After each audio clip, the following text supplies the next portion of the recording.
Le chemin de la délivrance du péché que le Seigneur nous a révélé lui-même dans la Bible, l'as-tu trouvé? Amen. Beaucoup de chrétiens pensent que prier chaque jour, lire la Bible et aller à l'église régulièrement suffit pour entrer au royaume des cieux. Mais souvent, nous oublions une question cruciale.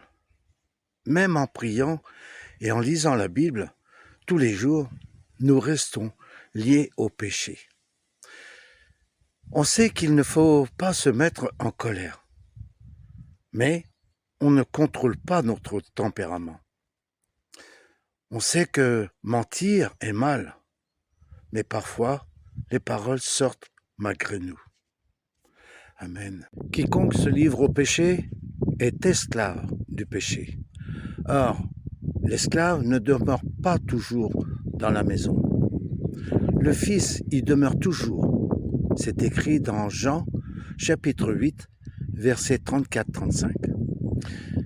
C'est clair, celui qui pêche ne peut entrer au royaume des cieux, car Dieu est saint, et seuls les saints peuvent le voir. Nous devons donc d'abord être délivrés du péché pour entrer dans le royaume des cieux. Amen. Mais comment être délivré du péché? Le Seigneur Jésus a dit, « J'ai encore beaucoup de choses à vous dire, mais vous ne pouvez pas le porter maintenant. Quand le Consolateur sera venu, l'Esprit de vérité, il vous conduira dans toute la vérité. » C'est écrit dans Jean, chapitre 16, versets 12-13. Il a dit aussi, « Sanctifiez-les par ta vérité. Ta parole est la vérité. » C'est écrit aussi dans Jean, chapitre 17, verset 17.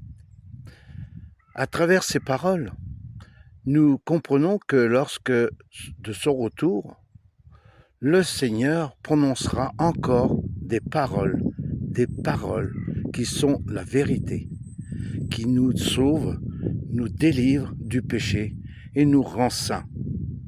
Nous ne pouvons être délivrés du péché et entrer dans le royaume de Dieu qu'en acceptant toutes les paroles que le Seigneur prononcera à son retour.